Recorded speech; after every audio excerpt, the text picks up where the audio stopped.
During the 2 days of the first edition of the International Cooperation Forum, government representatives and international organizations, business leaders, scientists, academics, and civil society, people working on the ground with affected populations and young activists have worked together with the objective of exchanging experiences, identifying gaps, elaborating new forms of collaboration, working on concrete solutions, and cultivating innovative approaches using collective intelligence. After all, only innovative and joint responses can make a difference in mitigating the severe impact that climate change has on people and ecosystems. Have we made a difference together? Welcome back, everyone. Indeed, have we made a difference? That's the question for the finale of our gathering, so to speak. How can we change business as usual? And what are the ideas that inspired us? We do have a poll up for you on Slido.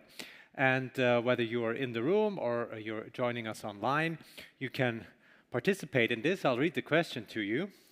It's, what were the most valuable takeaways from attending the IC Forum? So there you can choose from a variety of options, be it feeling inspired and energized about shared perspectives on international cooperation, exchanging experiences, identifying gaps, and so on. And you can choose several, in fact, so we'll learn later on what was the most valuable aspect of this event for you, the participants. For me, I can tell you, one of the most impressive things during these 2 days was out in the hallways. It's the Together We Are Better competition, and I would like to congratulate the winners, of course, there. But there were more than 60 entries, and if you see the young people, how they presented their ideas and how they interacted and came up with really concrete solutions to problems, that's something that always impresses me, and it shows that the next generation is really committed to overcome the climate crisis. That, I think, deserves a lot of respect. The bright minds behind 4 of these projects are now joining me on stage, so let's hear what their motivation is and what their approach is to sustainable development through innovation. Please join me on stage, guys.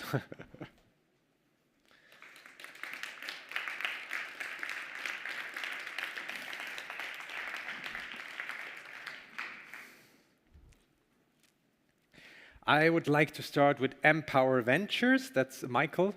Michael, who's Michael? That's me. That's you. Empower Ventures, I saw.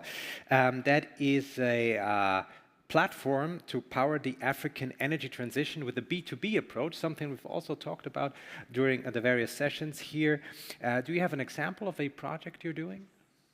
So one of the projects that might be interesting also, talking about global health and the recent COVID crisis, we've electrified 10 rural health centers in Zambia recently. That was together with UK funded projects. So that's on the, so we really tried to run a hybrid approach. So on the one hand, we work with donors, but the company is also structured as a purely private company. So we have a lot of distribution activities, and yeah, so we try to accommodate both, but we work in health, basic infrastructure. Energy is needed for everything, so health, productivity, rural productivity, so that's what we do. And it's a decentralized approach, right? Yeah, it's a decentralized approach in the sense that the units are usually standalone, so they don't require interconnection to the grid. So in that sense, it's decentralized, also in the sense that we're organized. So we have the HQ in Zurich, but we have an office in Spain. We have developers in Latin America. We have our country operations in Africa. So it's really also not only the system itself, but also the organization around is very much decentralized. Another project that caught my eye was From the Andes to the Caribbean. Beautiful name, by the way. I mean, that's you have to come up with that. And this is an idea that supports businesses in the transformation process with know-how and expertise. David, that is something that is widely sought after. Have you had the chance to connect here already during the forum with people who are interested in this?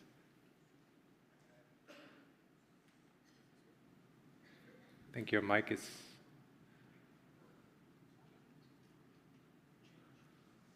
Supposed to be? No? Yes, we can hear you.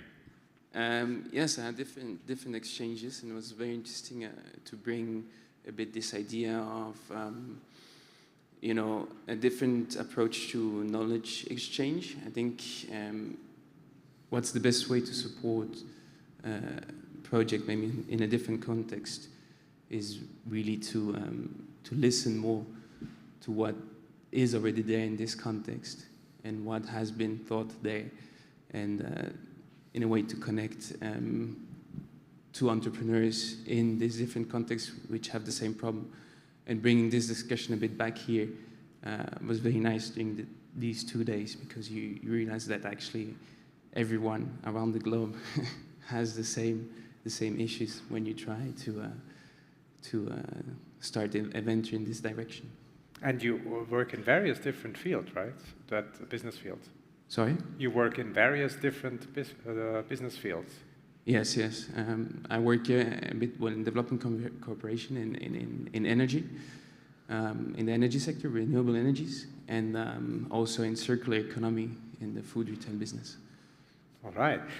Another thing, and because it's so tangible that I really want to share with you, is as we know, of course, that climate issues and the awareness for climate issues, they don't start with businesses.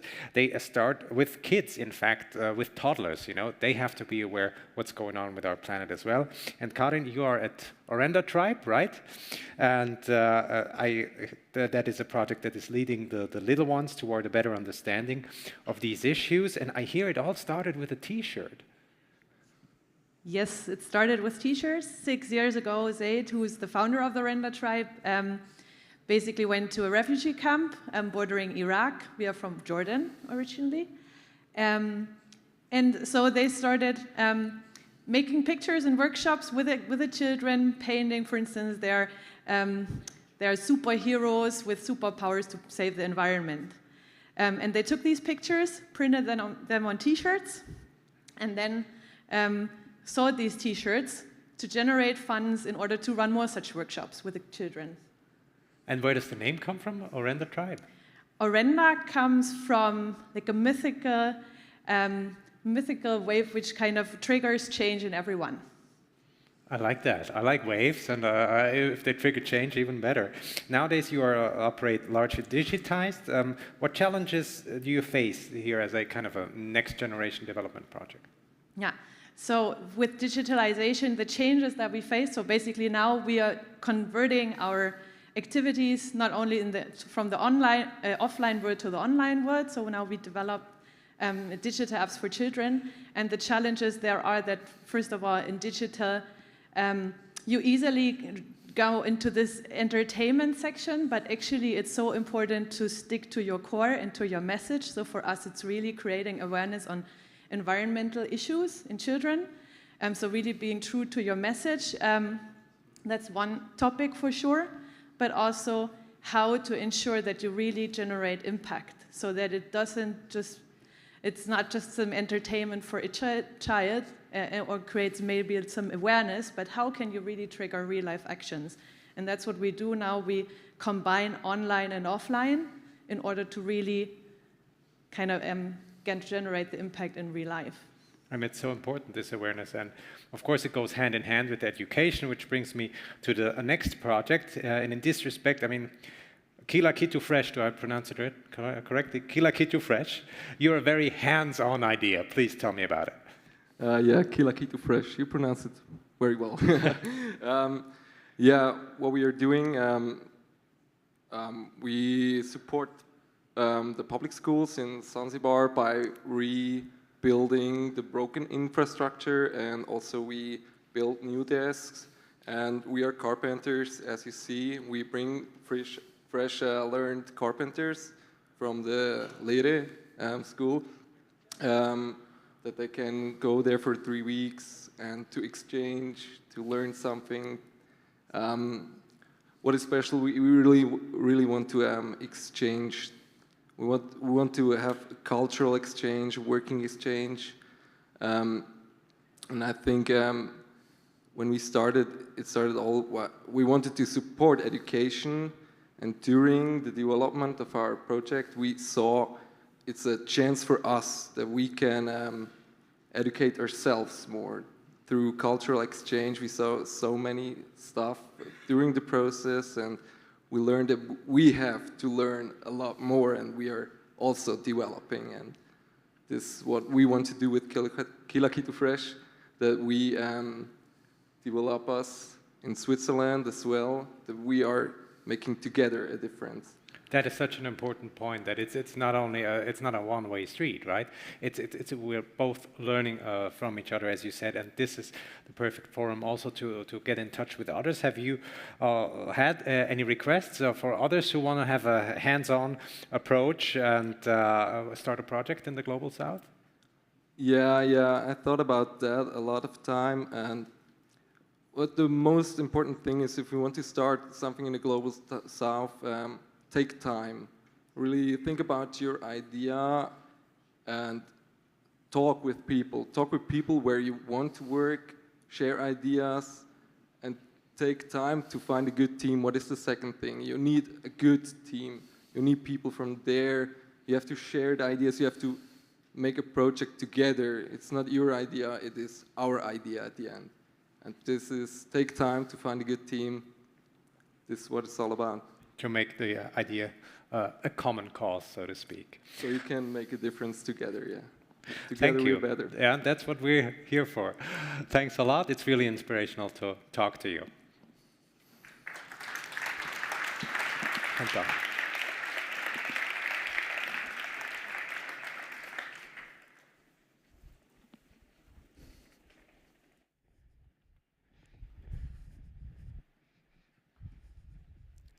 Thank you very much, Arthur, for those great concrete projects.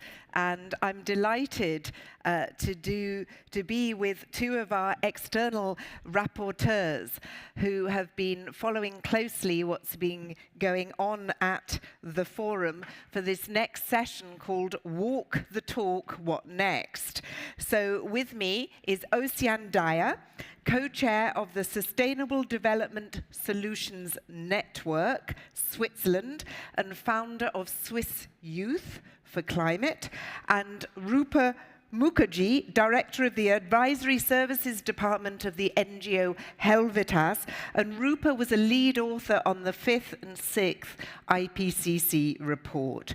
Ocean, briefly, why is it so important for you that this International Cooperation Forum is now? Yeah, thank you very much for the opportunity to give you a little bit of a feedback on what we've heard during those 2 days. It's very important because even though awareness is rising, so are emissions. We have not even started to reduce emission now, and this is the context that we are acting in.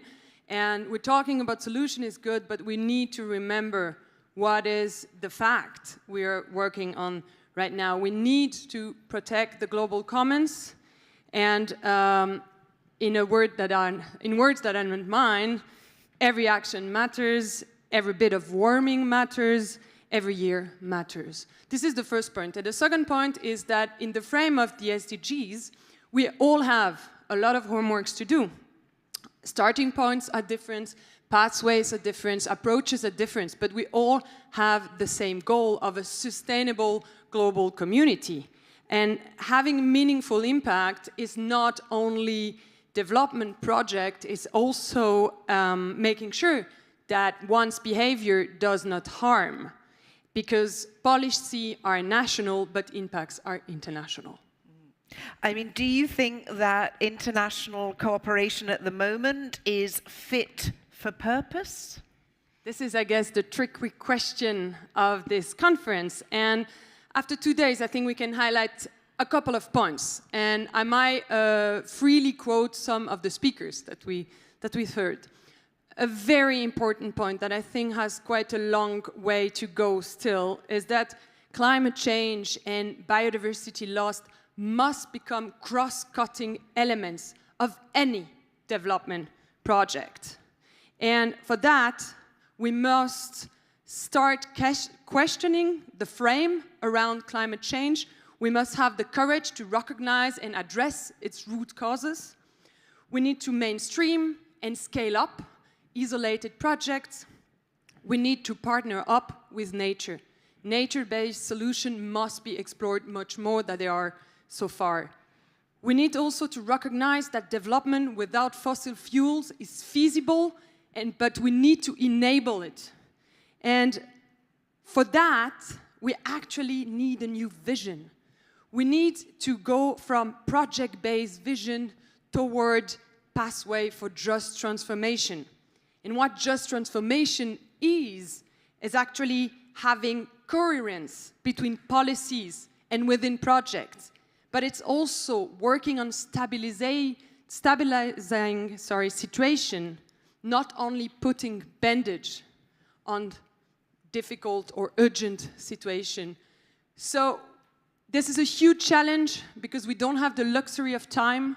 We need to act now, we need to act currently, we need to embrace and put in every step and project that we do climate change and biodiversity loss. So I think we have the means. We need to allow us to have the means. So let's start this important work. Thank you very much. And if you would like to make a comment on Slido of what Oceane has just said, please do, because we'll be taking a few of those in a moment. But let me ask Rupa to just comment on what Oceane has said and add your own thoughts about walking the talk. Oceane, I'm a very optimistic person, and when you're here, there is reason for my optimism. So thank you.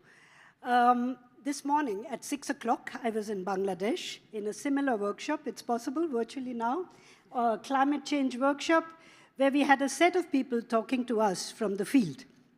And they were telling us, there was this woman who was telling us she has been displaced 4 times. Her family is split. The husband and the son are in the city, another child out of school. And in the chat, we had about 100 comments saying, what is the other developing countries doing about it? Who will compensate her? When do the loss and damage mechanisms start? And then we started the conversation. And we said, yes, there is a historic responsibility. There is the Kyoto Protocol. There was this Annex 1 and other countries. But the emissions just kept growing.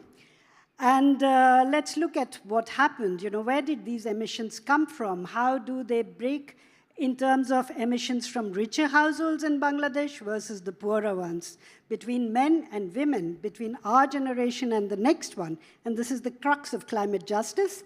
And we could have a very meaningful conversation around climate justice in a very challenging setting of Bangladesh. And why this conversation is important is that it opens up the solution space. Because then you start looking at what can we do about it, who needs to do what, and options become financially feasible and politically possible. And I think we need to center this question of equity and justice in all discussions, not shy away from it, but it should be right at the center of everything that we do, because we have limited time, the sense of urgency that Oceane and everybody else also talked about, and limited resources. So everything that we do must be centered around equity and justice. The second point I want to make, and which we gathered very strongly from the discussions, is that we all understand our systems are very fragile. The global governance system, very fragile, ecosystems collapsing, the pandemic, the climate crisis, and it's the wings of a butterfly that can trigger a tipping point, the last footstep on the bridge that can make it collapse. And I think we are not using the levers of systems change adequately. So we had a conversation in this room that 95% of the people who are vulnerable to floods are not protected, but all fossil fuel assets are insured and even reinsured. There's a lot of money in the financial system looking for investment opportunities, but adaptation finance is completely inadequate. While the returns on investment are 1:20, cost benefit, it's been proven. DRR is one of the most effective investments that you can do, but the money is not going to the right thing. The third one is we had quite some examples about dealing with plastic waste. A lot of managerial capacity, a lot of money dealing with this end of pipeline issue. Are we asking the right question? I mean, why is that waste there? I lived 22 years of my life without drinking water from a plastic bottle. It was a very good life. And now we are investing all our time in dealing with waste generated using fossil fuel and not asking the right question of why does everybody not have clean water from a tap? So let's use all the levers of system change that we have at our disposal. We are not doing enough there. And change the system before it changes us, because the costs of that are very high. And again, they will be borne largely by the poor, but we are very interconnected, and no country is an island, however wealthy we might be. The third point I wanted to make is about accountability. So you, SDC, SECO, you're very accountable to the Parliament. We, as an implementing organization, very accountable to you. And the IPCC report clearly says that we have limited monitoring and evaluation of projects, maybe data on outputs, but not enough on impacts. We are not asking the question, did this investment benefit the final community? Did it reduce their risk? How much? How did it work? And I think they don't have the power to demand downward accountability, but it's very important that we maintain this downward accountability, because each of those members of the community is an agent of change. And they must be partners equally. They know what to do. And to bring it back to the topic of the workshop, together with them, we are very much better. Thanks.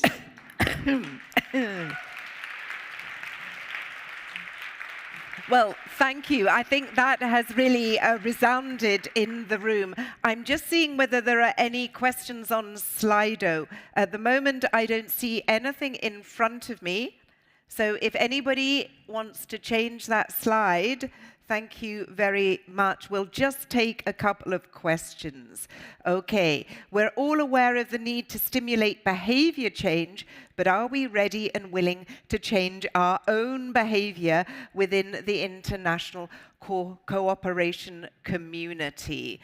I think that's a question for both of you, Ocean and then Rupa. Oh, the question is gone. Great.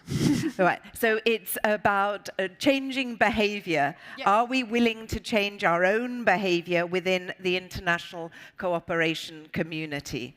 I think this is a tricky question for me, because I'm not part of the international cooperation community. That's why I think my view here, my external view, was probably interesting to get for you.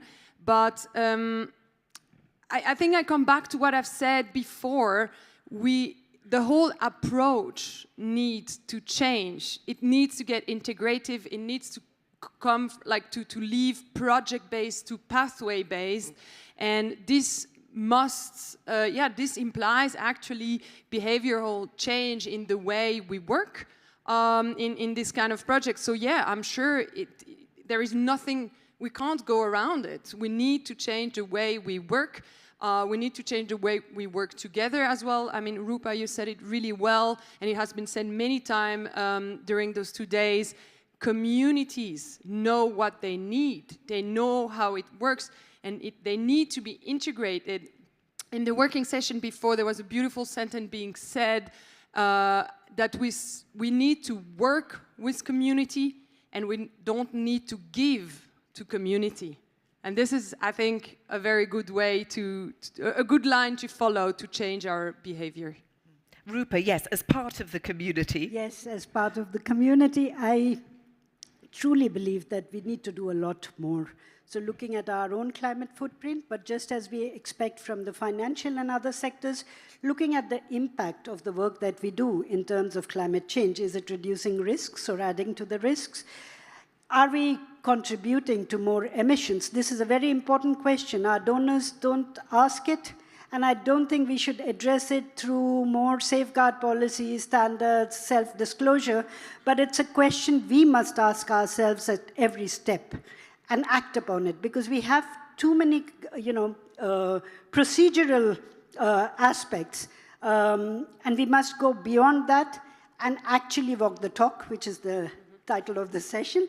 And I think a lot of work needs to be done there. So really mainstreaming or making climate change cross-cutting in the programs that we do. We still do water projects, where we don't look at the midterm climate projections. We still do agricultural projects where we have not explored all the agroecological options that are possible, right? We still do a lot of irrigation projects which might be maladaptive in the medium term. So these are important questions to ask ourselves because we have a responsibility not to create new risks. There's another question, and I'm just going to direct that to Rupa before we move on. And the questioner says, for me, the need for a systems change approach, which you've just outlined, Rupa, is the clear conclusion. But how do we reset international cooperation to do this rather than the traditional project program approach with short-term outcomes only? I appreciate very much that the Swiss collaboration actually has a longer-term vision. So our projects are in 2 phases or 3 phases, which is unique, very special, important to preserve. Projects are the modalities of functioning. I don't know of an alternate way of doing it, because there are limited budgets, there are specific objectives, etc. But transversalizing or making certain issues cross-cutting, having the data to look at things in the longer term, these are ways of doing projects responsibly. Ocean and Rupa, thank you very much for being our external rapporteurs. Not easy, because it was a very comprehensive agenda yesterday and today, but thank you very much for sharing your insights. Thank you. Thank you. Thank you.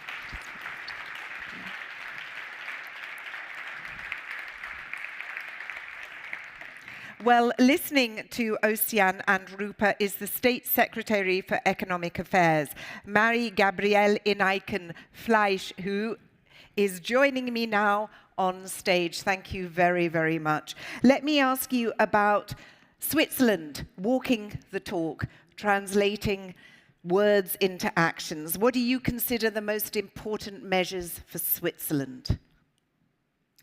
Thank you very much. Thank you very much, Claire, and thank you for actually inviting me to a panel which I find extremely important, because walk the talk is actually what we'll all have to, which is probably more difficult than just having big strategies. But still, I would like to say the following for Switzerland. We certainly, first of all, nationally, we have this climate strategy, which was decided, I think it was last year by the government, which is important nationally. But then, of course, we have instruments like CIFEM. I think you all heard about it yesterday. CIFEM is the development finance organization of Switzerland, actually helping SMEs investing in a sustainable way in many, many countries abroad. And then, and you will always hear me saying about how important the multilaterals stage and the multilateral area is, and here, of course, the banks, but other multilateral institutions are extremely important in order to be able to scale what we are doing. We've been hearing a lot here about dismantling the negative subsidies on fossil fuels. Now, I know this is something that Switzerland is very keen to end these. I mean, what do you think is the best approach to ending fossil fuel subsidies? Well, I think it is a complex thing. I mean, we have seen now lately what happens, how people react when, you have prices going up. So it is it is a very important issue. I think that we would have to be careful in the reform to ensure that, those that cannot afford higher prices, that they get somehow other kinds of benefits. I have heard about welfare, social nets, but you can also think about targeted subsidies, things like that. And also very important, and I think that would have been also important when we, in Switzerland, had this referendum on the CO2 law, communication. I mean, I think you really have to have a good communication to explain to people what you do and what happens, to yourself. And so I think this is something which maybe we don't always take care of.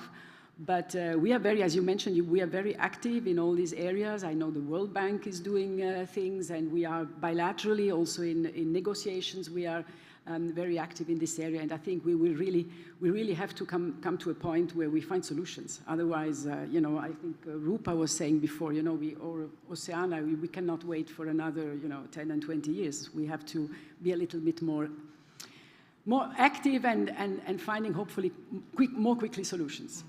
I mean, you represent the economic part of development cooperation. I mean, what strategies are you pursuing in that area? I think there was this question about, you know, short-term and long-term. We pursue long-term strategy, and we our objective is to help countries to get to good conditions, framework conditions for companies to be able to, you know, to thrive. I think you say in English, right?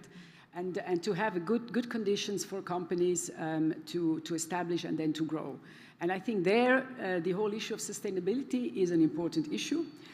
We have decided on a revised strategy overall, but we have also in this revised strategy overall said that in development cooperation, it is an important aspect. And you have to get actually these three pillars together. The economic pillar, which is important because development is also about economic development. You have to get the environment pillar right and the social pillar right. And it's also quite complex to have, you know, to ensure that these three can grow and evolve simultaneously. But I think that's the big challenge that we have. And we have to find here too ways, and here too rather quicker than slower. Something that came out of many of the working sessions that we've had is that financing is good, but you actually need technical assistance during the project on the ground. I think that's absolutely right. I mean, I've heard, or we always hear that it's not a question of money, but it's a question of knowledge. How do you do that? And I think especially our development cooperation is very strong in that. And when I hear and, you know, when I go and visit these countries and visit these projects, what they tell me is that money is good, but what is the important thing is that we get knowledge. We learn how to have a cocoa plantation that is sustainable or whatever, you know, a tax system or a tax-paying system that actually works.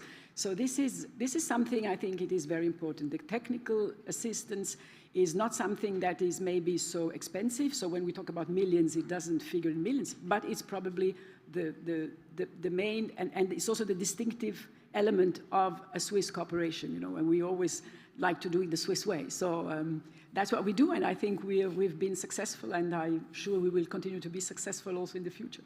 Just one last question. So one takeaway, the main takeaway from this forum for you?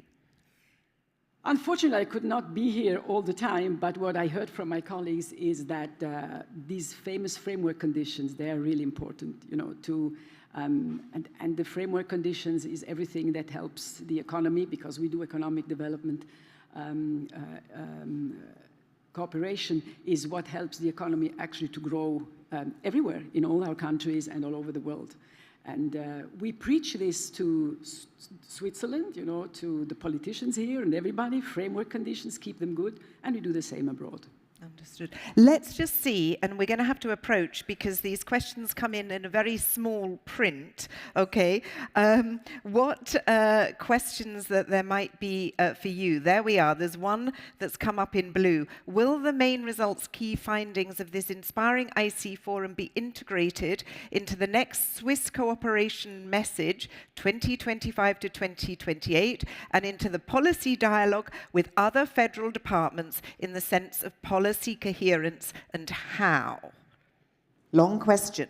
Don't know whether there's a long answer or a short answer on that one. Well, the short answer is absolutely. I mean, that's why we do these kind of meetings and discussions. How is a little bit difficult for me to tell you now that, but certainly this is something we would take into account and see how we can do it. We are still at the very beginning, you know. This is still a little bit far away, 25, 20. Yes, absolutely, absolutely, absolutely. Let's just see whether we can get another question to you, which is, Very encouraging to see that international cooperation accepts the huge challenge, but it can't all be burdened, it can't be all put on the shoulders of international cooperation.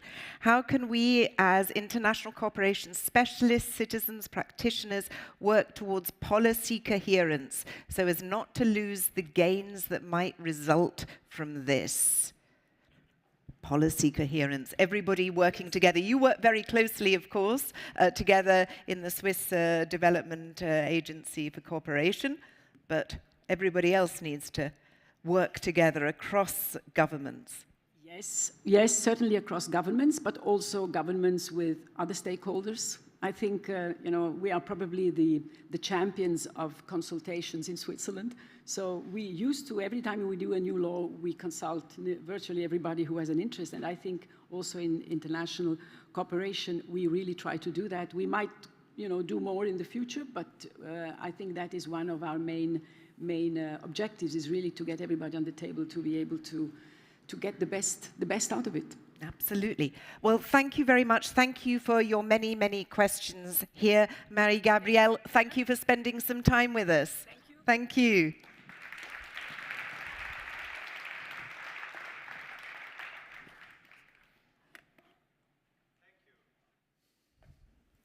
Thank you. Yeah, and it's important to keep this in mind. The actions that are being taken, that's what really counts. Future generations, they will not judge us by the plans that we put forth or the papers we write, and also not by the conferences we hold, but by the actions we take in the face of this global challenge called climate change. And the transformation to sustainable development, that's maybe one of the most important elements in this. So let's bring together science and business, international cooperation and civil society. Each of those is crucial, as we've said, during this forum, and each is represented in our closing panel discussion. I welcome now Sonja Seneviratne, the climate scientist at ETH, who left a lasting mark with her speech on the first day. Robert Itchner, he's country managing director Switzerland at the industrial powerhouse ABB. And Marie-Claire Graaf, she's a climate activist and youth organizer here in Switzerland, as well as Ms. Gülden Turkos-Koslet, UNDP Deputy Assistant Administrator and Deputy Director of the Bureau of External Relations and Advocacy. Welcome all of you. First of all, I'd like to start with the poll that we put out to all of you. You remember we had this question where we asked you what is the most valuable aspect that you had from this forum, and we see that the importance of including youth in transformation to sustainable development is right up there with 38%. We have other answers that were very popular, for example, inspired by different entry points and pathways, and right on top there, feeling inspired and energized about the shared perspectives on international cooperation. So that's also gives us an impression of what you, our audience, online and on-site, take as valuable insights from this. So I now get to my dear panelists. Sonja, we start with you. You've been here yesterday already, and there was one thing that you said in your speech which stuck with me. You talked about the importance of stopping to burn fossil fuels, and said that a low-carbon development can be achieved by directly leapfrogging to renewable energy sources, also in developed countries. Has this forum now contributed to this kind of leapfrogging? Yeah, yes, definitely. So I was really impressed by this forum. I think it was really useful. Of course, I mean, it will take some time, but also from several presentations I heard, also some exchange. I mean, we see that the challenge is being realized, but we need obviously to have more and also on a much larger scale. So I think what needs to be realized is, of course, it's important to have small projects, but you need really to have maybe a large-scale change in this direction. But I think this type of forum can contribute to it, definitely. And we have a lot of different experts here right now, also in the final panel, by the way, of course, via Slido. If you still have questions, please put them in. We have science, industry, international cooperation represented up here, so please go and let us know about your questions and comments. Robert, what do you think? Also taking into consideration what we've just heard from the independent observers, I noted here what Ocean said, that we need a new vision, but we do not have the luxury of time, right? I mean, time is of the essence here. What can a conference like this really contribute in this moment? No, I think it was apparent from all the inputs that I could follow that the urgency is obviously one of the key topics. I mean, we need to implement quickly. Nevertheless, I have to also say that there is a lot of positive energy also in this conference, which I find reassuring. And I also believe, and speaking from industry point of view, there's a lot we can do right now. We don't need to wait for solving all of the complexities of the questions that lie ahead of us in order to make a meaningful difference right now. Because there are a lot of technologies, there's a lot of solutions ready, there's a lot of money available that we can employ to actually make a massive difference. And if there's anything I would suggest for a follow-up of this conference is to maybe invite more than one industry representative to this conference, because I really believe we can benefit both ways here in this kind of exchange to make sure we sharpen our mind where the real priorities lie, where we need to put our resources right now. And companies like mine, we're present in 100 countries of the world. We can make a difference where we are present, and we are really having the ambition to do so. And if we can count on the support locally also of organizations that are in this room, I think this will help all. You might be the only industry representative on this panel, but there were others in the other sessions. And plus, with ABB, we have a company that pretty much does everything, doesn't it? So then we have this covered in a good way. Marie-Claire, what do you think? You have attended the whole conference, have seen all of this 2 days. What do you think should be changed in international cooperation? Yeah, thank you so much. I hadn't had the chance to attend all the session because there were the parallel ones, but I attended. Of course, but I mean the whole forum since yesterday. So we experienced a wealth of knowledge and of expertise, but I'm not sure if we really yet collectively harvested it. And with the collectiveness, I really mean also, I'm very thankful that you mentioned the future generations in your introductory word, Arthur. Did we really think from a future generations perspective? Did we really bring them in? I'm actually very glad that, no, it's not here anymore. There was another table, because there is no table, actually put something else. Did we really bring in the future generations? Did we really bring in something our future generations will measure us on? And something which is very easy is just to put an additional chair there or an additional table and let the future generation be there. And if you don't have the chair, you can just take something else. That's like why I have a panda bear. Who is representing the future generation, and also think from this perspective. And I think this is something international cooperation can get better at, really bringing in the view of future generation. I'm also very happy about seeing the results, that there is so much trust in young people. But for this, I think we need also more intergenerational leadership. And we already see great initiatives like the Together Better initiative, or also the 1 Million Youth Action Challenge, like here. So there is already brilliant projects going on to empower young people collectively, to mobilize them for action. But we see that young people are systemically excluded from decision making. And I think this is really, really important. Young people are very often seen as the victims, but not as an agent of change and agent of solutions. And the second point for immediate attention, I think, is really the leadership. And I'm also glad that it came up with the rapporteurs. And I was actually shocked in the beginning by the statement of our president, Kastis, when he said that it was very hard for him to suppress his emotions when he saw the refugees. And I think this is exactly what we are missing, because we are trying to suppress our own emotions, our own feelings, and neglecting that climate change, that the disasters we are seeing are actually like highly emotional topics. And we are trying to see them in graphics and statistics. We try to see them in reports, but we're not really making it human. And I think this is a huge missing gap we are facing, that we are not seeing ourselves as part of this. And I really hope that we have more emotional leadership, where we have more visionary leadership. We heard that we are missing a vision. We have more radical, activistic leadership, meaning that we really need to change the fundamental thing. Sonja, you mentioned at the beginning, we need unprecedented action and change. And we're not going to have unprecedented action. We're not going to have an unprecedented transformation if we're not changing the way how we are leading things. And there, I think we have a huge lack, and I really hope that we have more radical activists. And they can also walk around in suits. They can be in the ABB. They can be in the government. They can be in science. And I know that Sonja is one of them. And that's fine. But we need people who do things differently, because we cannot repeat the same. And we really have to stop repeating the same all over again if we want to have a chance for the future generations who are here today with this panda bear and hopefully also there in your next meetings. Thank you.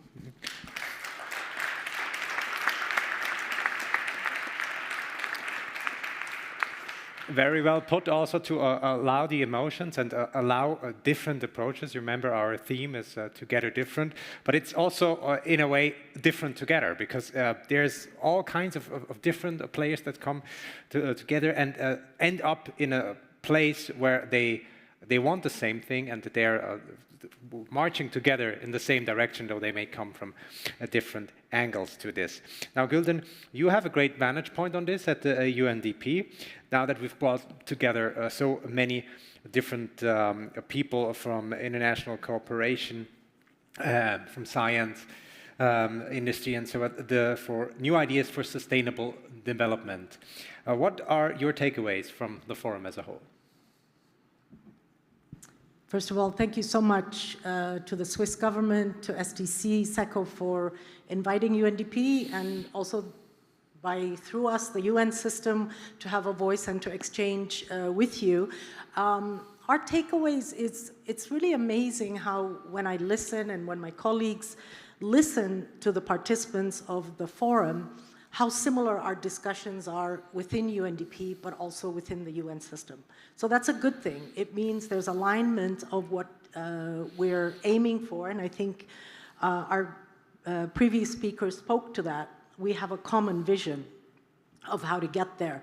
And I think the other thing that comes out that's very similar is how important it is to engage the youth, to engage private sector, to engage governments. While governments have a huge responsibility, it can't be done alone. It has to be done with international organizations, mayors, governors. I mean, you have to involve everybody. So I think that also resonates well. One thing that I think our colleague just spoke about is advocacy, more communication, more advocacy around the issue of climate action. Is very important for the public, but to also change behavior. The other thing I want to just slightly touch on is the interconnectedness of the multiple crises we're facing right now.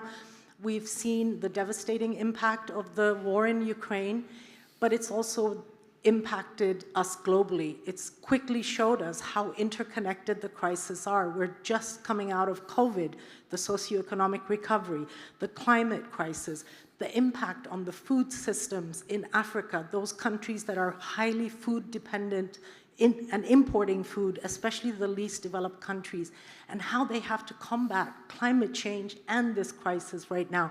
So I think it's important for us to think about the connectivity of all these crises and how we tackle it from a very multiple sides. It's not, I think, a sectoral, but a very multi-sectoral and multi-stakeholder action.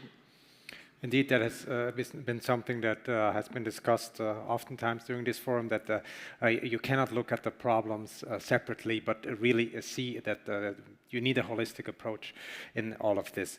I'd like to bring the audience questions in, because that's also one thing I really liked about the last 2 days. We always have really good questions and different questions coming from all of you.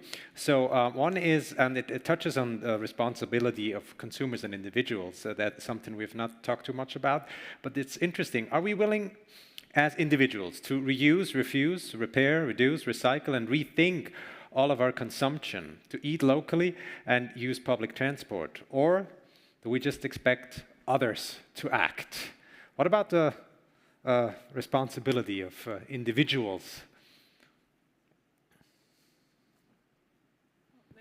Yes? Yeah, I can comment on this. I would say, obviously, there is the need for individuals to be aware of this, but it's only half of the picture. So there's often the tendency to give the responsibility to individuals, while also infrastructure is important, governments are important. So actually, of all the emissions we are responsible for as individuals, a large part is actually associated to the country we are living in or where we are working. So basically, I think it's important to think about those aspects, but also to realize we need more than this. We need also new governance, we need new laws.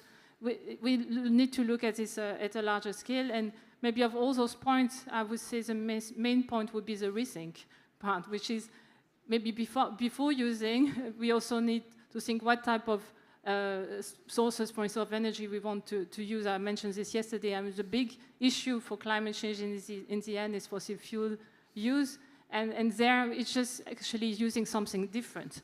So I think obviously we need to recycle, but we also need to have this transformation of energy use, and that's really important. But in a way, it's also a chicken and egg question, no?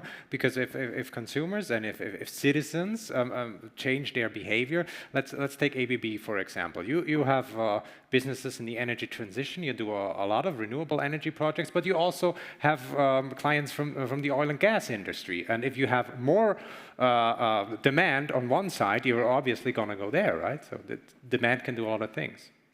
If you look at demand and how it's developing, it's very obvious that the demand is increasing tremendously on decarbonization, electrification of today carbonized solutions. So this is where the demand is lying in the future, and that's what our company is positioning also to go after. And we're not alone in this. We are providing solutions. I mean, just talking about public transport, in many places in the world there is no infrastructure for public transport. We need to build this infrastructure. Electrification and such. Electrification, you need to have trains, you need to have electric buses, bus lines, etc., etc. And that's what we need to plan, build, and then I think we can definitely demand from the individual to be responsible and use this infrastructure. But in many places in the world, there is no infrastructure today. And if you look at the global trends, urbanization is one of these mega trends where more and more and more people move into cities. This is not an easy task to do, but we need to tackle that question. And I think there, the industry as a solution provider can come in to help build the infrastructure, but as you rightly pointed out, there must be some kind of framework within which these infrastructures can be developed and also financed. To setting up conditions for individuals that allow them to make their own decisions and actually live more sustainable. Arthur, can I just add very quickly? Sure, absolutely. It's a question of privilege. Taking the train across Europe, what I'm doing, it's a question of privilege because it costs more, it takes more time, and not everyone has this privilege. So unless we live in until you're living in a system which is making it a privilege to actually live a sustainable life within the planetary boundaries, it's inherently unequal to ask individuals to live a lifestyle which is sustainable. Because you're putting, you have the question of privilege. So basically you're asking people who are not privileged enough to live a sustainable life, and this is unjust. So I would say that, of course, if you have the means and you have the privilege to act sustainable and use all of these products, then yes, please do. But I think far more important is really showing the leadership in politics, in your company, wherever you are, and changing bigger scale things. Because if we are in a crisis, it's no longer about individuals. This is with the pandemic. It was not about everyone maybe wearing a mask or not, or maybe getting a vaccine or not. No, it was a pandemic, and that's why the government did collective action and supported that we can do collective actions. And we are in a climate crisis, we are in a biodiversity crisis and many other crises. And in a moment of crisis, I don't think it's about trying to push individuals to do things, but rather we have to have the collective efforts. And I think this is the way to go.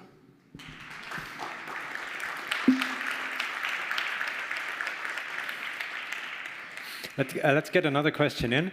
When do we start discussing international cooperation alternatives to the economic growth paradigm? That's something that Insaf Abdelmoula in our first panel also brought up, that international cooperation traditionally is about improvement of economic circumstances, but these days this needs to be looked at as a sustainability issue as well, right, Gülden?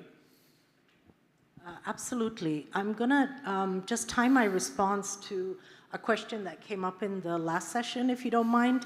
I think there was a question related to how do we move from projects to a more systemic level change. So I want to just share with you a work that we do with 35 partners, including the Swiss government. We call it the Climate Promise. And in line with moving from talking to action, as you know, in the Paris Agreement, each country has to do their nationally determined contributions on determining how they're going to reduce emissions. So together with 35 partners, including World Bank, Switzerland, and many more partners, we have a climate promise. Now, this climate promise is helping over 120 countries to implement their NDCs and to really put together some investor maps so that private sector, public money, the action from women, youth, and all parts of society can be channeled. So this is a very concrete program that we have. And the way that I link it to how do we reduce from project to project is, this is what we call a portfolio approach. So it includes the funding from the Global Environment Facility, the green climate funding that we leverage to the country, and all other programs that are in a sort of portfolio approach, which we call the Climate Promise. It's $1 billion a year, and I would say it's one of the action points, Marie-Claire, that you were talking about, and I would encourage you to visit and look into this.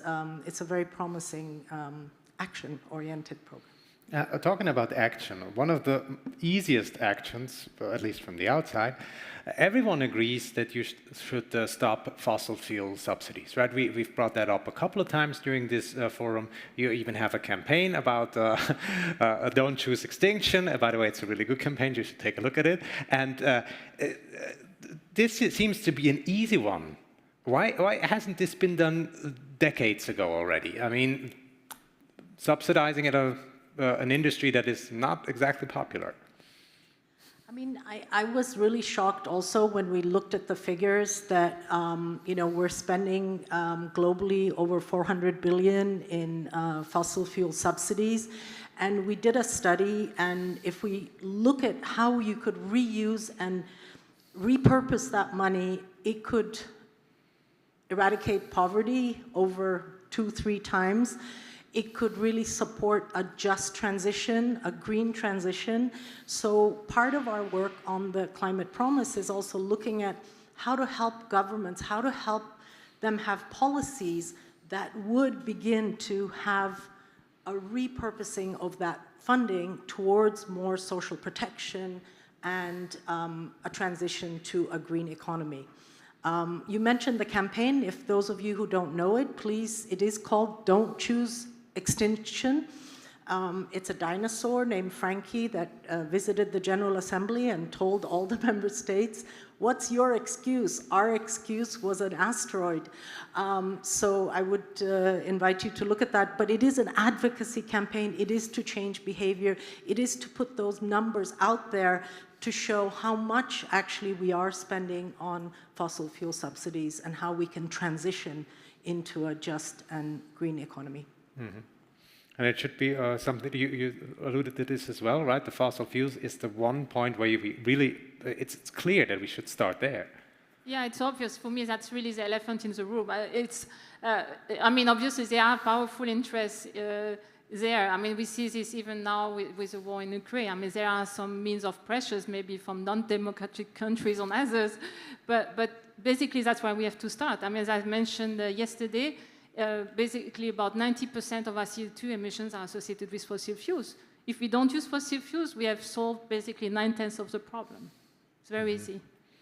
Well, the math is easy, but the politics, yes, please.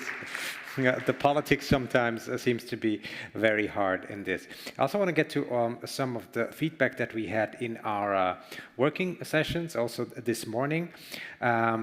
One, and Marie-Claire, I would like to get your take on this, is that we maybe should approach climate action from a different angle and more of a human rights angle to really make it also enforceable in the court of law and say, you know, this is not only about being nice to trees, this is about human beings and their rights. Absolutely, and this is also what I meant, that the climate crisis is an inherently emotional topic, because at the end it's humans who are suffering, and of course also the planet. And that's why I think the human rights lens is very important. And I'm also very glad that I think this week, or maybe next week, the first special rapporteur on human rights and the climate crisis, climate change, but I would like to call it climate crisis, is announced, who really can also has a mandate to focus on and bring these two topics more together. But then on the enforcement, I think it's another avenue with the litigations we also talked about this morning. But again, there, we need leadership. We need activists in the court who are not basing their judgment on the past. Because in the past, these judgments were not there. And if you're always referring to the past, we are not going to make this transformation happen. We're not going to have these unprecedented changes we need, what the science is telling us, if we are just repeating what we have been doing before. So I think it's very important to have the human rights lens, also the indigenous people's perspectives on it. But it's not a solution if we do not have the right people in the right place who are really taking up this leadership and make it enforceable. Thank you. Let's see if we get the next question in. Two elephants in the room. Indeed, SDG 8, promoting economic growth, and the power of international finance corporations having their own benefit in mind. Can international cooperation move it all without a system change? I think, can it move it all? The system change is implied here, right?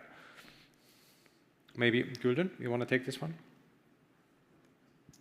If I understood the question correctly, it's economic growth and sustainable growth, and how actually we can achieve a sustainable growth with economic growth. Is that the question, Yes, Arthur? that's the way I understand it, yes. I mean, it's the policy choices that governments must make have to make sure that they're looking at growth within the planetary boundaries, but at the same time, they're looking at their social needs, the social protection needs, but at the same time, the growth and the involvement of the business and private sector. What we're seeing is, and especially also in Switzerland, where you have an incredible, strong financial sector, that quite a number of the financing and the private sector is aligning their investments in with the Sustainable Development Goals, with green transitions. And I don't think it's either or. I think we need to balance that sort of sustainable growth. And this is the choice that governments make, but more and more, and again, going to how everybody is kind of having a common vision towards that. So I really believe that finance and private sector have a huge role to play in helping that policy shift that governments are trying to make. And also the greening of the economy, there is economic growth implied, all right?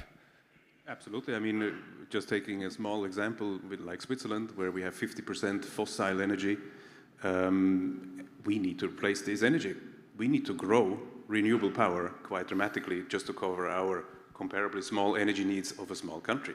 And on a global scale, this is enormous volumes of renewable power that we need to develop, and this is steep growth in this particular sector. And I believe there is obviously some concern of private corporations benefiting out of that growth, but in the end, there is billions and billions being poured into the development also of these technologies, and the technologies have made tremendous developments in the past year. I just want to make a short example. If you just go back to 2010, a solar panel, I mean, PV power was $250 a megawatt hour. We are now below $30. Scaling has helped, but also the technology has been developed tremendously. If you look at wind power, we have increased the maximum capacity of the biggest wind turbines by factor 6 in this time. These are immense investments by corporations, together with research facilities, obviously, around the world. And I don't see really the contradiction of a corporation like mine investing and also having some benefit to actually the common good, which is that we actually decarbonize our power system. So I really believe we need to come together here in order to make sure we are driving this with a sufficient speed and also allowing some room for corporations like ours to also benefit of their investments they're making, which we will make if the boundary conditions are there. I don't think money is the problem to solve the issues that we're having. This is not the limiting factor. But there might be, not money, but an economic factor and a flip side to this. If there are more and more countries transitioning to greener energies, they're still oil-producing countries. And if demand goes back, price might be lower. And countries with not a lot of means might be faced with, okay, with very, very cheap oil. What about this? I mean, we have a carbon pricing scheme in Europe, for example. We have various costs of carbon emissions already. I mean, this is a political discussion. How far do you want to go? How do we want to keep the balance in order to make sure people are not overburdened by energy costs? Because for many, this is indeed a real life issue. But we need to kind of tune this that we actually get the benefits that we're really looking at. And this is definitely the domain where politics and also organizations like the ones present here can help to make sure we are building the framework in a way that we have the right incentives in the right place. But if you look at the energy costs currently, there is nothing cheaper than PV power. Wind power is basically on the same level. It is very hard to beat these energy sources on a purely commercial point of view. We have a couple of technical issues, obviously, to balance these powers because the wind is not blowing all the time, etc. But I think these are technical challenges that we need to take on together with research to really find solutions. But I really believe we need to avoid a contradiction or a too conflicting situation here between industry and the rest of the society, because this is not going to help us. And I believe the industry has developed very, very much in direction of the green economy in the past 10 years alone, and this development is continuing. I mean, no reasonable company with global reach is denying the fact that we have a challenge to tackle, and most companies are really, really making a lot now to make this change, also internally. Mine and many others. So those are the activists that Marie-Claire referred to. They can even be in board of directors. And do you see them there? They even can wear suits, and I can tell you we are extremely passionate about what we're doing. So also the emotions may not be apparent, but they are definitely there. Do you see that happening, Marie-Claire? Well, you didn't see me sometimes nodding the head like this.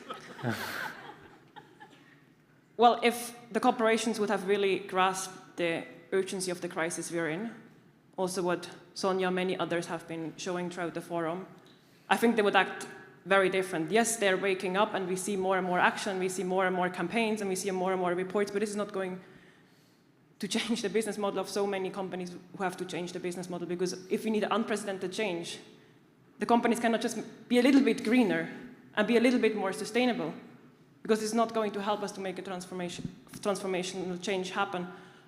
So I think there is much more leadership needed, and there is much more vision needed for many, many companies, and unfortunately it still makes economically sense to drill oil, and it still makes a lot of people very, very rich and very, very powerful, as we can also see now in the war in the Ukraine and many other places. So I think we are still very, very far away, and I hope that there will be even more forward-looking and transformative leadership also in the companies.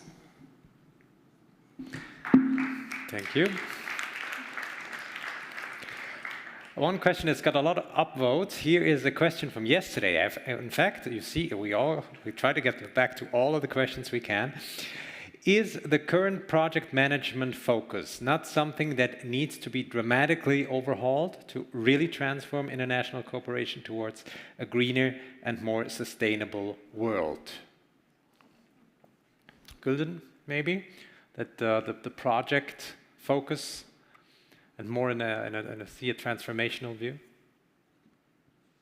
This is a conference. I mean, thank you for this question that I understand has come up in the last 2 days.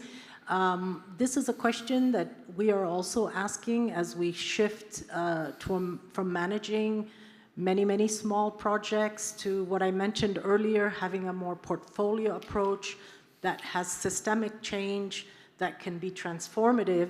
So one of the ways that we're looking at is, first of all, perhaps grouping these projects so they leverage one another, looking at financing through thematic areas as well. I think that the time of managing small project is very, very inefficient. So the more we tackle a portfolio way of handling a critical issue like climate change, biodiversity, is really important. And in UNDP, we're doing this, we call it portfolio approach. I don't know if that makes sense to you, but for us, it's bringing the different pieces of the projects together so that they can be leveraging each other, they speak to each other, and they're connected, even if their financing at the time may not be through one single channel.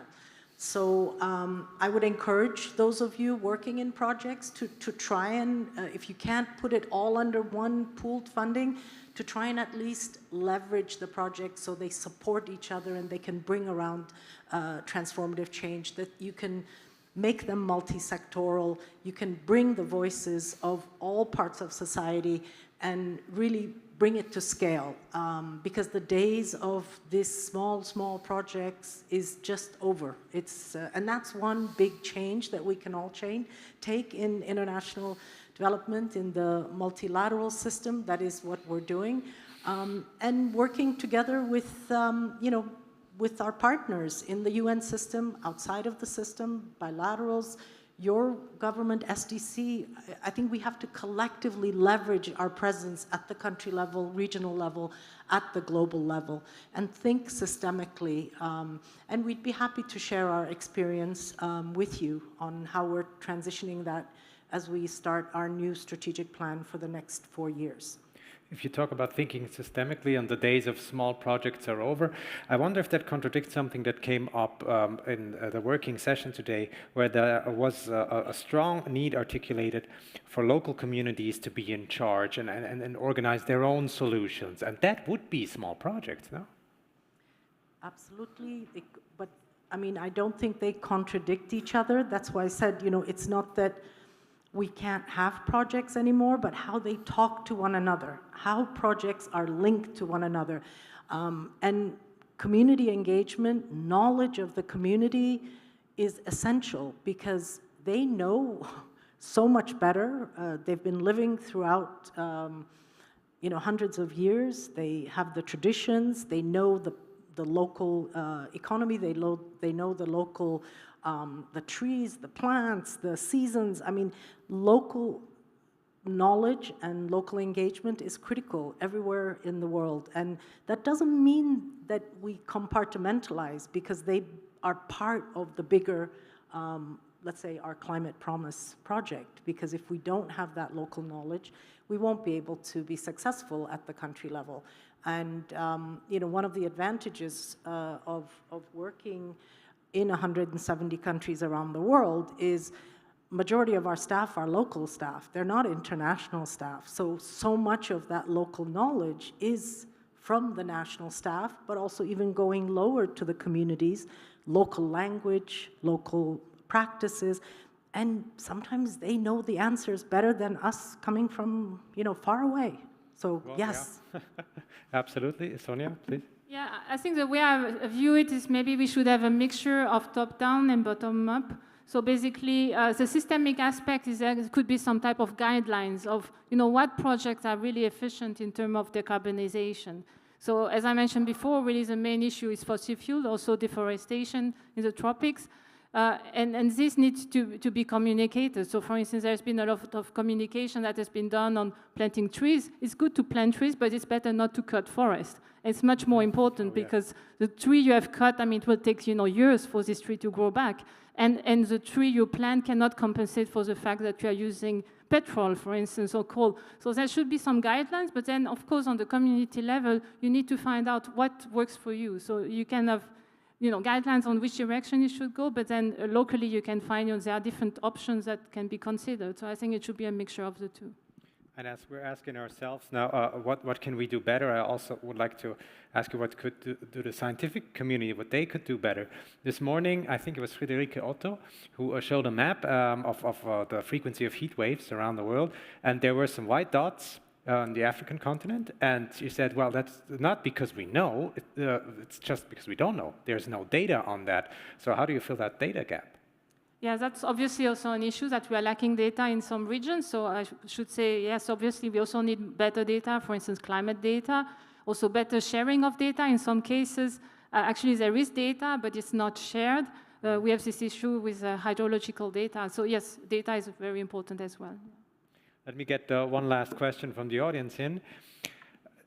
Given the historical responsibility and capacities of Switzerland, 1 billion international climate finance would be adequate. 1 billion, I'd say, is that a Swiss franc amount, I guess? Why is Switzerland so far from that? And why is the biggest part of climate finance taken from ODA?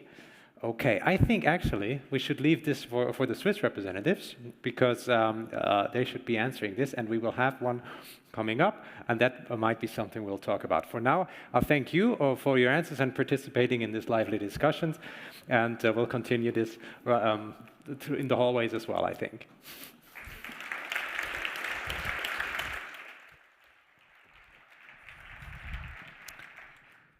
Well, we're now going to wrap up this first International Cooperation Forum, and I'm delighted to invite on stage two of the speakers who you will recognize from yesterday, Patricia Danzi, the Director General of the Swiss Agency for Development and Cooperation, and Insaf Abdelmoula, who's the Ambassador for the 1 Million Youth Action Challenge, President of Unite the World, and very importantly, Insaf is a medical student. So how she finds the time to do all of this, I have no idea. Patricia, you've been here, I've seen you've been taking notes. What are your personal takeaways? Well, many. I have many personal takeaways, but maybe first, and because it's really, really important, and I really want to say this, thank you and Arthur for the great moderation. We cannot manage such a conference without asking us the questions and coordinating all this and keeping us on track and time. And the second one, we can also not do such a conference if the technical aspect is not working. So we have a huge team, they're sitting there in black behind the scene. We have also many volunteers, and you have all contributed to it, and you really, really did a great job. Thank you. So that's my first takeaway. Then I have a lot, unfortunately, couldn't be in all the sessions. I would have loved to cut myself into different pieces, but I didn't see and hear all of you talk. But it was a very colorful discussion. What I loved a lot were these kind of panels where you have science, development, youth activists, and science together on the same panel discussing.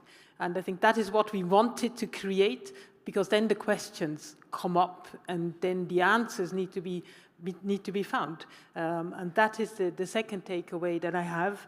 Then throughout the conference, it resonated what Sonia said in the morning.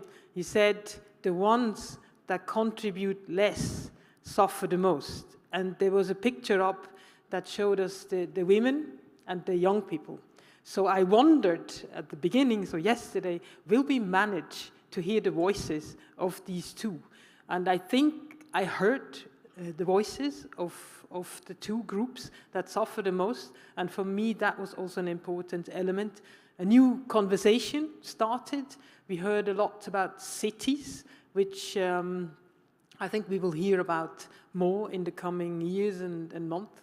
And I believe that what we also managed to do, what we were a bit afraid at the beginning, what Marie-Claire just mentioned a couple of minutes ago, we have a huge crisis, we have many crises, but we must not forget that we need to have and treat climate change as an urgency, and that we would need to put passions and collective intelligence into this.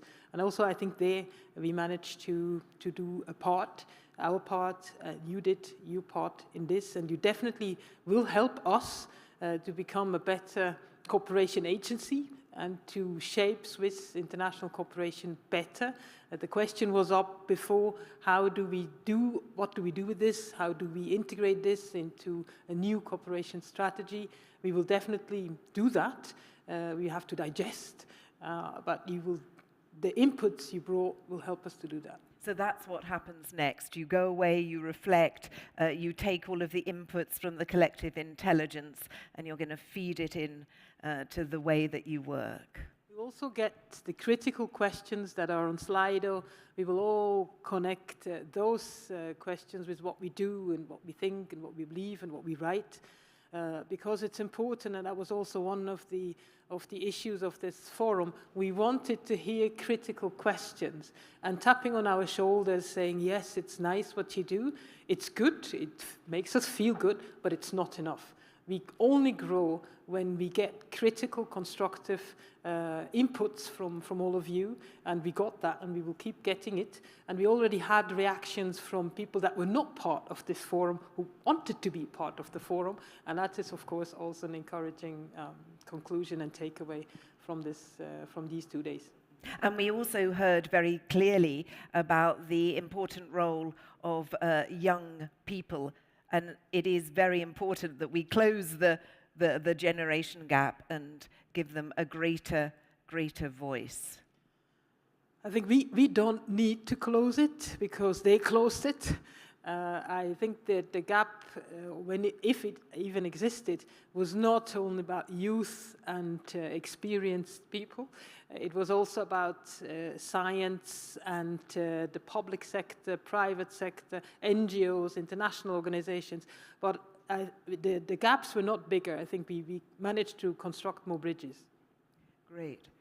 The bridge to the 1 Million Youth Action Challenge. Just tell us a bit about that. You're the ambassador. This is the moment where you can do your call to action about why young people should get involved. Well, let me first start by saying why the youth are the most concerned. Today, there are approximately 2 billion youths. That is the largest youth population in history.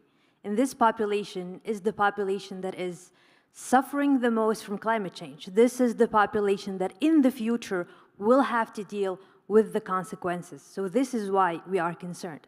But also, we are not mere victims. We are also the pillars of the future. We are also the leaders of the inevitable but necessary change, which is why I think it's very important for youth to take part in One Miyak, which is an initiative run by the SDC. It is a challenge to get 1 million actions from youth from all over the world to commit to preserve and protect the environment. And how optimistic are you that we actually can preserve the environment and tackle this climate emergency? Well, that's a very tricky question. I would say I am cautiously optimistic. We still need to significantly reduce our CO2 emissions. I mean, we are doing so, but we still need to put in more effort. But simultaneously, we are unfortunately dependent on fossil fuels, and we cannot simply abruptly cut off fossil fuels. We need to phase them out. And we are doing so, but I think that we are not doing it fast enough. And even if we could, we still don't have the technological capacity to have energies that are solely running on renewables, which is why I think it is extremely important to invest more in science so that carbon capture technology is scalable, so that sustainable economies are realistically attainable, and so that renewable energy is cheaper, more accessible, and more effective. And I like to add one more thing. I think that climate change, like any other problem, is also an opportunity. It is an opportunity that we can all benefit from. It is an opportunity that governments can benefit from to have stronger, more resilient economies. It is an opportunity for individuals to assess themselves, to assess their behaviors and improve their behaviors toward the environment. And it is also an opportunity for enterprises to innovate and make profit. So this is why I think it's very important to have cooperation between civil society, the government, and yes, even the private sector. So we need that cooperation, and we also need international cooperation. Beautifully put. Beautifully put. Thank you, INSAF. This is the first Cooperation Development Forum. Arthur, I know, who's in the shadows, you've got a question, haven't you? Well, yes, I thought about it because we stressed how important this dialogue is that was started here, this intersectoral conversation that this was all about. But is this going to be it, or is this going to continue somehow?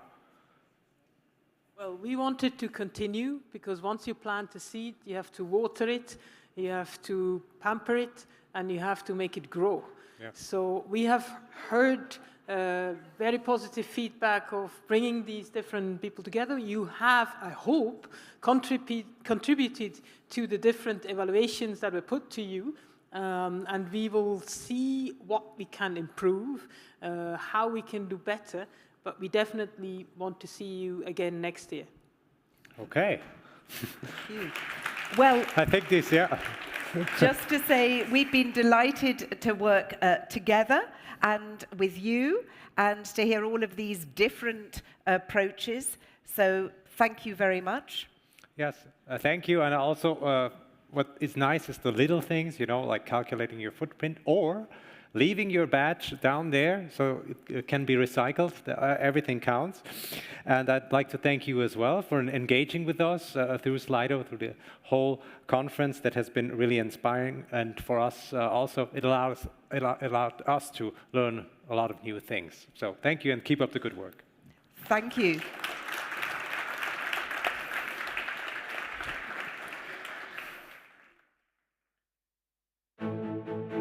Thank you for working, sharing, targeting, discussing together, and beginning to do things differently by breaking down the silos, developing and implementing concrete solutions, identifying gaps, elaborating new forms of collaboration, and cultivating different approaches. At the International Cooperation Forum, Switzerland.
A green bond is a financial tool to borrow money for investments that have a positive impact on the environment.